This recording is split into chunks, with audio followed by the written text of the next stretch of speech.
دي طبعا طريقة أجدادنا، طبعا دي سهلة جدا. عبارة عن بصلة هنجيبها ونحاول نخرج كل اللي في قلبها بمعلقة، وبعد كده هنجيب فصوص توم هنقطعها ونحطها في قلب البصلة برضك، وهنجيب جنزبيل فريش وهنقطعه ونحطه برضك في قلب البصلة، وهنجيب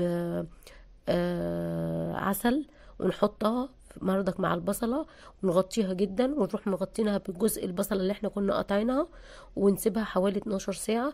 ودي تتاخد منها على الريق وبالليل، ودي حلوة جدا للزكام وللبرد القارس في الجسم، وبتقوي المناعة وبتنظف الكبد.